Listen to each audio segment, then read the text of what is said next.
Welcome to Hidden Creatures. I'm Bo. This is Rainy. We're father son. This is us. This is our thing. Thank you. So tonight we're amped. We have Sarah with us. A couple cool stories from her.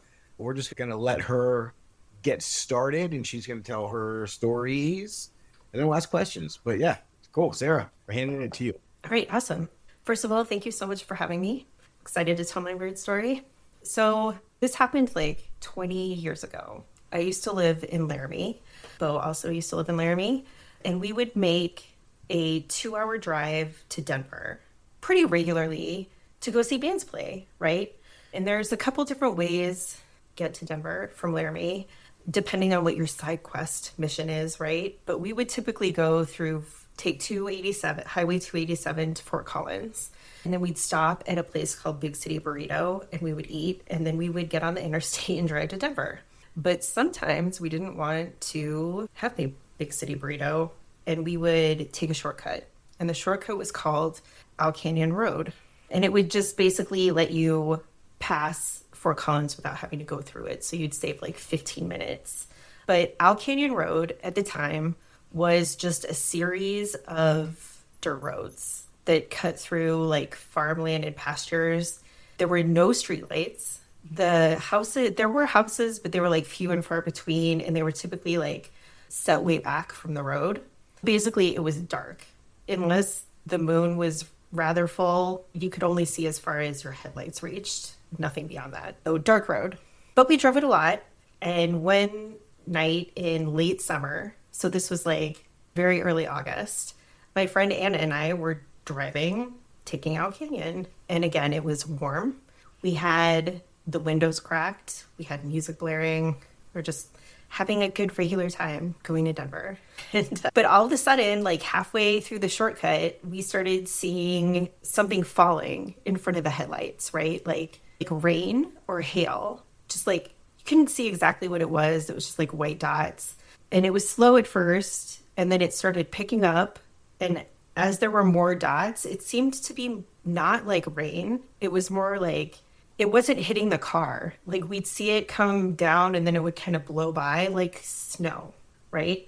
But it was the end of July. And like the weather at the border is kind of weird, pretty high in elevation, but it was like not time for snow. So we were like, what is this? Anna rolled her window down and stuck her arm out to try to feel what it was. At the same time she was doing that, one of the little blobs hit my window, hit my windshield and slid down. And I looked down at the windshield wiper, and this is like forever burned into my mind. I saw what it was. It was a giant wriggling moth. I realized we were driving through a giant cloud of moths. So I'm like, shut the window, shut the window. And at the time I had this 1997 Kia Sophia, and it didn't have any cool features. So the window was crank. And Anna is trying to roll the window up with the crank, and I'm yelling, and it was the slowest window roll up in history, but she made it, and no bugs got in the car, thank goodness. We kept driving, and the cloud of moths just got thicker to the point it was like driving through a blizzard. I had to turn my brights off. I had to slow way down. The visibility was just like driving through a blizzard. The visibility was really low. And then all of a sudden, Anna was like, person!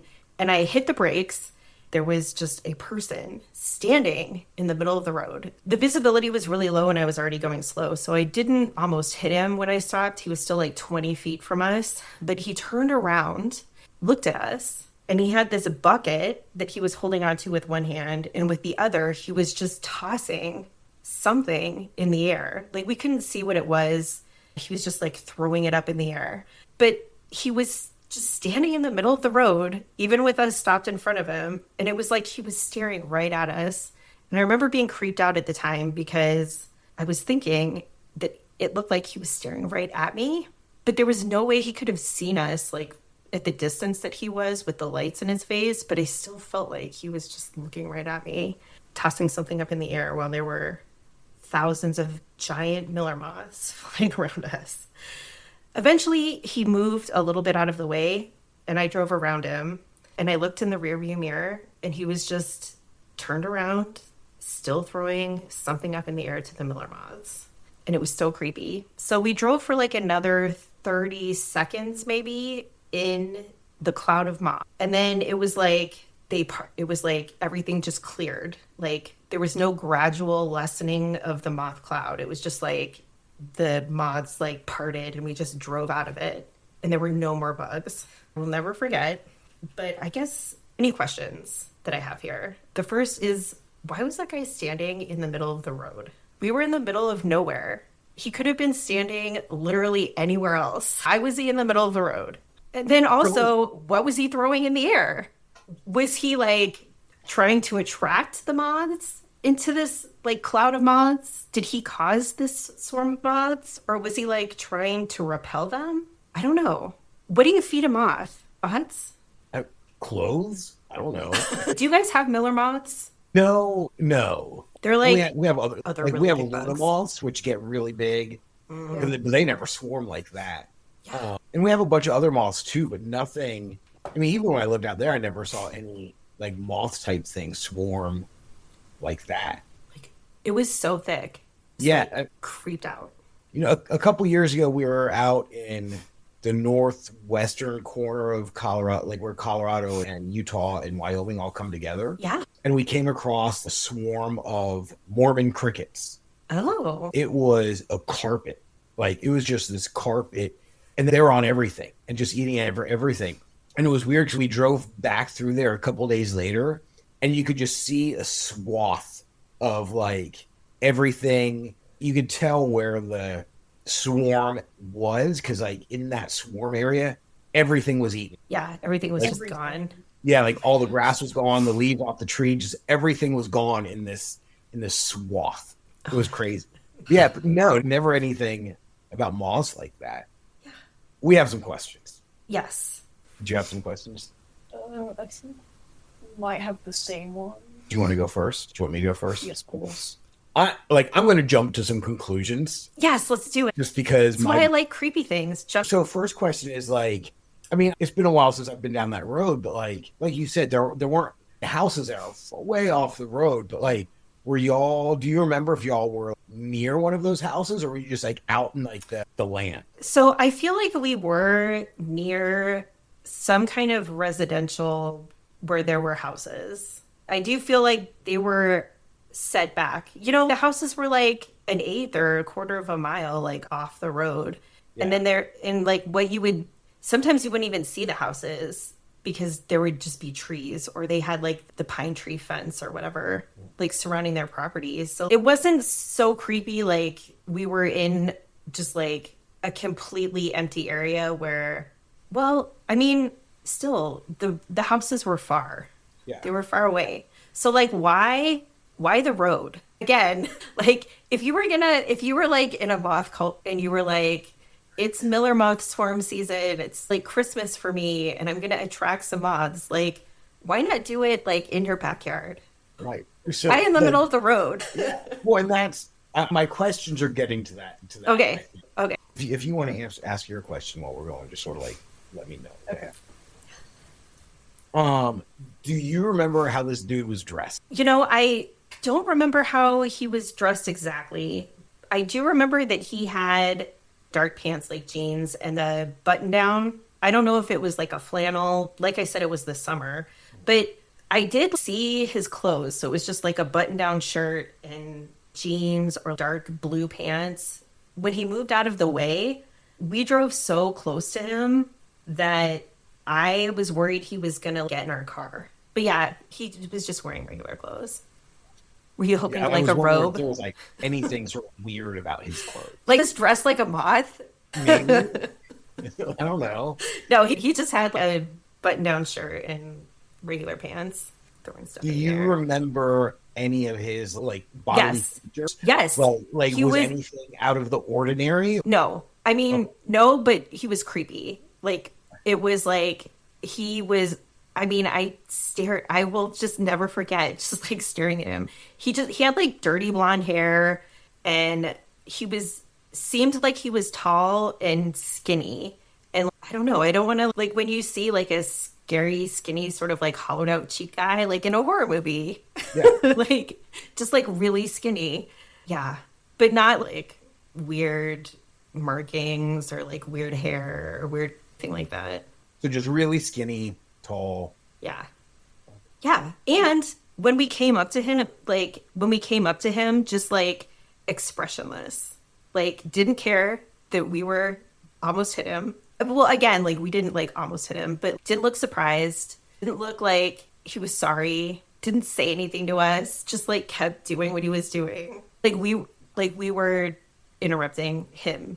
Okay, yes, that was going to be my next question. Was his visual attitude like y'all were the ones who were intruding and like y'all were the ones who weren't supposed to be there? Yeah, well, kind of, but also in just that sense of like we were interrupting, but also like he wasn't mad. Like it was just a thing that was happening. He didn't really have any sort of significant reaction. You know, he didn't jump out of the way or flinch or anything like that. Just like kept doing what he was doing the whole time. And when he stepped away was the only time where it was like we were making him step away. And the reason that I didn't want to go too far around him and I was waiting for him to get out of the way is because the visibility was so bad. I didn't want to get on the opposite side of the road, right? I didn't want to drive into potential traffic. So like I just assumed he was going to move, and then he didn't move for a while. And I think I even started moving my wheels so I could go around him. And that's when he took the cue to get a little bit out of the way. Yeah. Like, was he in a moth trance? Maybe. Like, we had rolled up the windows. And so I always wondered what maybe it sounded like. I've never been in a bug swarm where I could hear, but I imagined that it was making a noise. Right? I don't know. Did the crickets? Well, they're crickets, so maybe they were making cricket noises. But yeah, with them, like they were jumping on everything, and so you could almost like hear the swarm moving, right? Like, and you could also just hear like a munch, like you hear just like a rump, because if they were making a high pitched like cricket like trills, you know, it was just a swarm of moving, eating machines that are like this big. Yeah. And it didn't seem like the moths were like, so the moths were, for me anyway, it didn't seem like we were driving over moths. You know what I mean? We were definitely like all in the air. Yeah. Yeah. I don't know. You know, later I looked up Mothman, but it's not, there was like a Miller moth. Yeah. Nobody like used the Miller moth necessarily as a symbol, right? It's not like, I don't know, I think when you were talking about like, the Luna moths, like they look cool, right? Are they the ones with like the stuff? Yeah, sort of like lime green. Like they're really beautiful like moths. Like Miller moths aren't. They're just like big, gross brown moths. Yeah. They don't have any cool markings. Do you remember if there was like a big tree near the road at all where you were? I don't think so. Like I said, I feel like driving down that road, just, you know, in Colorado, there's trees and forest in this area. Because sometimes there's those like big cottonwood trees, you know? Yeah. And the only trees were around the houses. Like otherwise, it was just pretty much like plain and open fields. So I don't remember there really being any trees. Why? No, I'm just like... Again, I'm just jumping to conclusions in my head, and I just don't want to come out and say it yet. Oh. So I'm trying to talk myself out of the conclusion I have jumped to. Do you have anything? No, I think you covered all of my questions. Yeah. So I mean, that's just weird. Like it's not something a normal. Like it's not a normal everyday experience. You know. And why? Again, why was he just in the middle of the road? Why wasn't he, if he was trying to repel them for some reason, or pull them away from, it would make sense if he was trying to move them away from,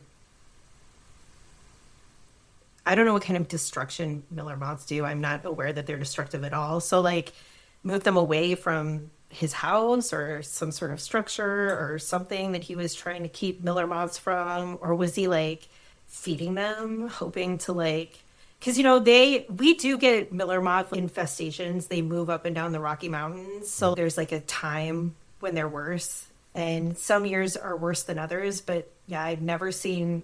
Yeah, but they don't swarm like that. I've never seen them swarm like that. Yeah. So was he there to cause this? Was he trying to encourage the swarm?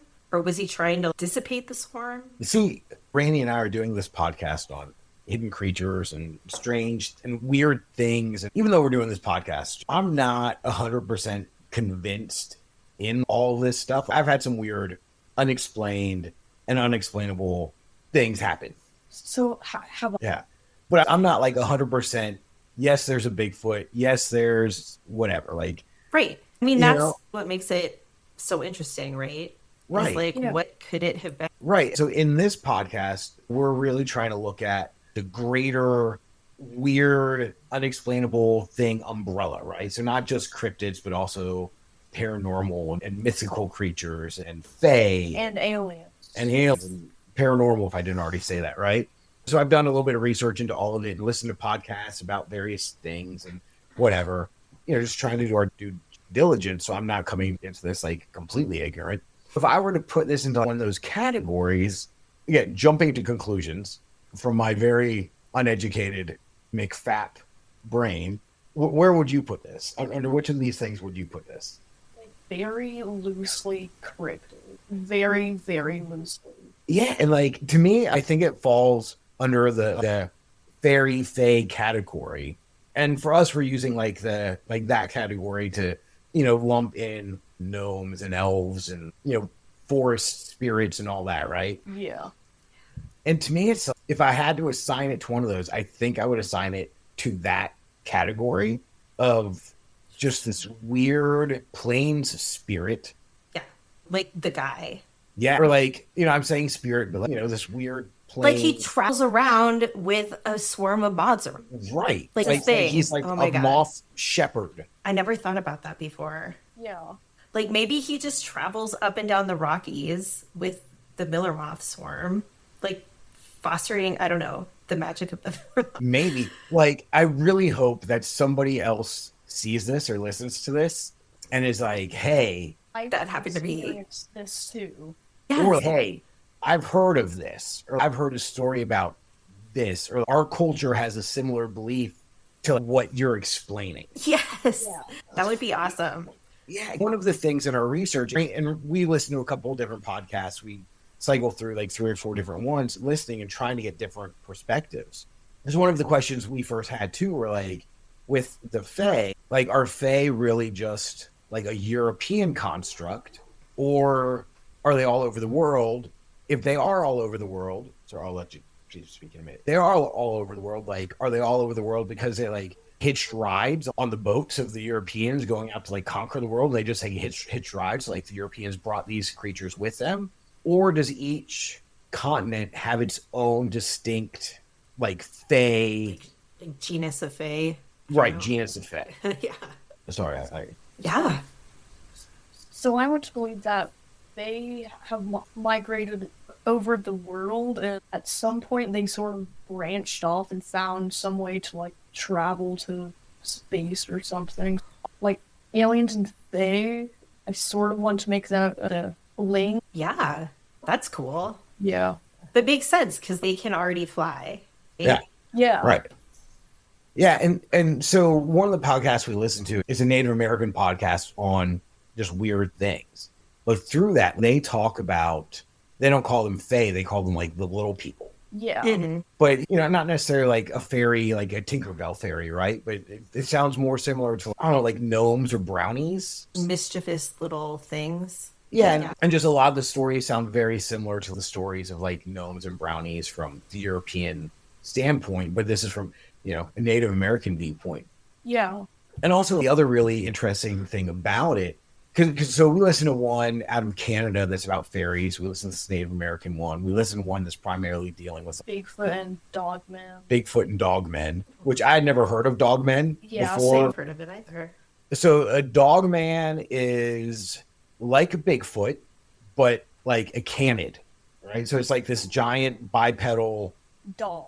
Oh. Yeah, so very similar to like a werewolf that never transforms back into human. Yeah. Okay. And like the Bigfoot one, it's very adversarial, right? Like, here's Bigfoot, we're people, and like we are not We don't like we are hang. each other's like right. It's just adversarial. Like there's conflict there.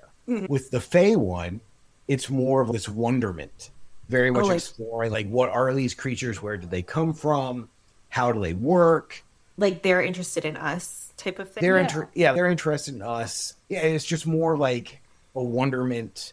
Whereas with like the Native American podcast, it's more like these creatures exist and we exist, and like with everything, there's jerks and there's nice people, and so we coexist together. And so if we want these other things to be nice and respectful, then we need to be nice and respectful to them. You know, and they were talking about, one of them was talking about like the ghost hunter shows. Yeah. And they were saying, these people are so crazy. Like they always get these angry ghosts or angry spirits. And I said, well, wouldn't you be upset if somebody came into your house or where you live and they were like, hey, show yourself to me. Tell me what you're doing right now. Right? Like, talk to me. It's rude. Right. It's rude. So yeah, like these things are going to be upset. Like, get out. Like, you know. But yeah, it's very interesting listening to those couple different perspectives. And I realize we've gotten off topic, and coming back to the faith thing or the moth thing. Yeah. So to me, I would put it in like the fae category, or it could just be a person out there feeding moths because that's the thing to do. Maybe. I don't know. I mean, is it? But that's why your mind goes there, right? Because it's like, maybe it is like, yeah. You know, I mean, there could be the keeper of the moth, killer moth. Or it could be a completely rational explanation for this that none of us know. Or it could be this other unexplained world thing to it. Yeah. Who knows? Absolutely. Do you have any other questions about this or statements about this? I don't think so. Okay. Do you have any other things you want to say about this one?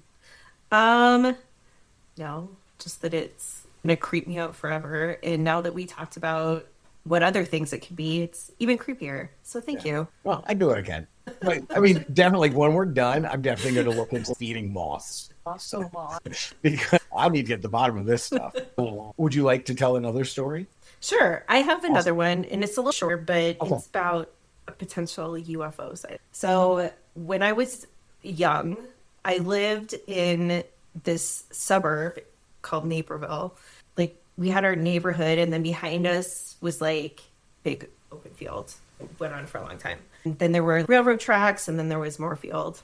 And at the time, I didn't have insomnia, but I would stay up really late at night and just like, I wouldn't turn my bedroom light on because I didn't want anyone to know that I was awake. But I would try to read, and I would try to color, and I would like play with my toys, just like kind of in the dark. I know that sounds weird, but I just liked to stay up late and sleep late. It wasn't really insomnia. It was just like, I don't know, the way I was. So, and I was like 10. One thing that I would do is I would open my blinds so some light could come in, right? Because it was a neighborhood. So there were street lights and ambient light that would come in. So one night I was up in my room and I was on the floor and I had the blinds open, but the window was kind of high up. So if you were outside, you couldn't see that somebody was awake inside the room. So I was playing, and all of a sudden this light started, like spotlight light started shining into the room. And I looked up at the window and there was just this one oval light, and it was just sort of hovering in the sky. And I just stared at it for a minute, and then these two other oval lights came up and like connected to it like a triangle of oval lights. And then it just stood there, and I just stared at it, and then it just shot up out of sight. And I was like, oh my God. And I just sat there stunned because I couldn't even begin to think of what it was. And then I went out and looked out the window, and there was nothing. I mean, there wasn't anything in the sky. There wasn't anything across the field or in the neighbor's yard. And at the time, we had some neighbors, and there were these two boys, and they were total jerks. So I was like, maybe they were pulling a prank on me, right? I was like, this must be some kind of prank. But nobody knew that I was awake. Nobody knew that I was up in my room. And so I don't know, something inside me, I was like, this is aliens. This is a UFO. I felt like it made sense. The neighborhood was pretty quiet, and there was all this open space behind us. I don't know. Do you guys believe in aliens? Sort of. Like maybe? Yeah. I believe the universe is too vast for humans to be the smartest thing out there. Yeah, definitely. It's just too vast for one planet to have, living things on it. water and air and and that humans are the smartest thing out there, because we're not.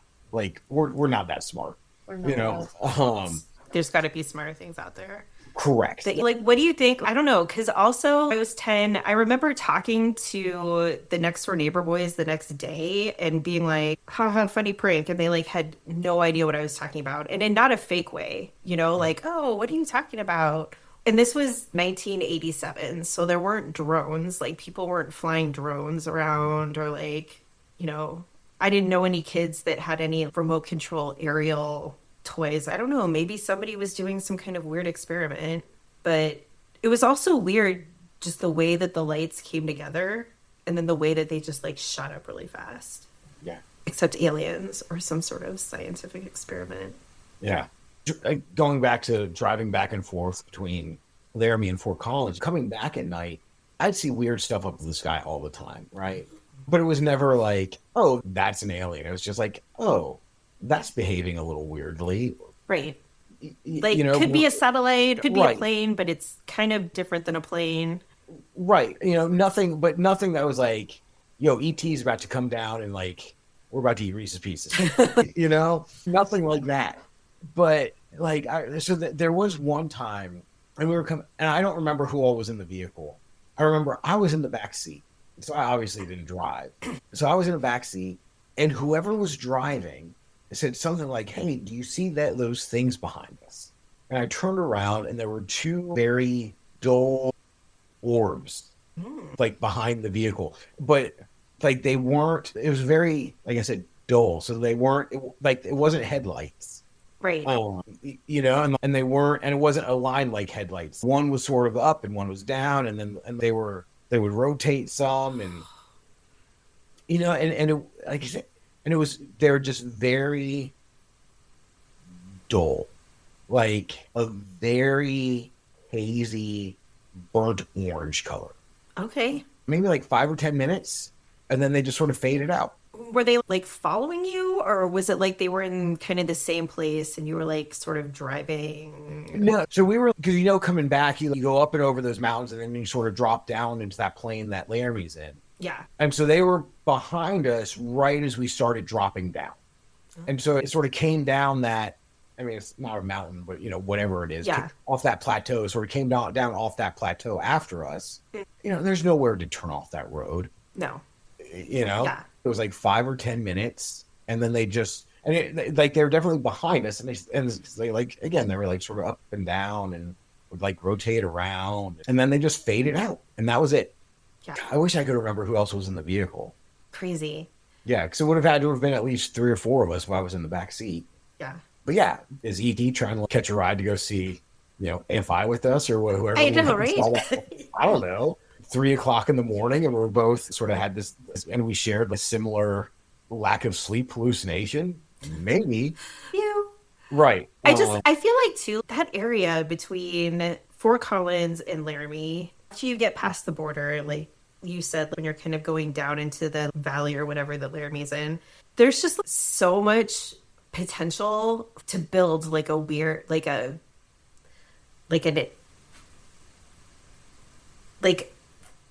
unknown buildings. You know what I mean? Yeah. Like to have a weapons plant or like a scientific laboratory, like off the path. I just feel like that's great space for that.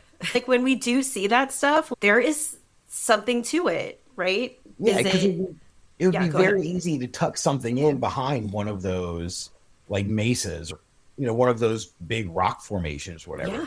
You know? Yes. We used to see, like, when you would drive late at night, there would always be those 3 white unmarked trucks. Mm-hmm. We all saw them. Like, you wouldn't see them every time, but I feel like that was just a really common thing that people saw. And there was always 3 of them. And they were always going down 287.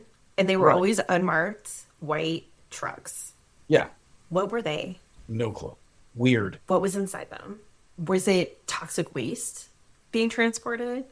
Was it alien spaceships? I don't know. Yeah, it was weird. Like, just a lot of weird stuff happened, you know, out there. Yeah. Nothing's out there. People don't live out there. People don't drive it. when we drove it, because people were sleeping or they don't want to hit elk or a moose in the road or something. In the middle of the night, there was very, very little traffic. But yeah, I mean, it was just weird and unexplainable stuff. Mm-hmm.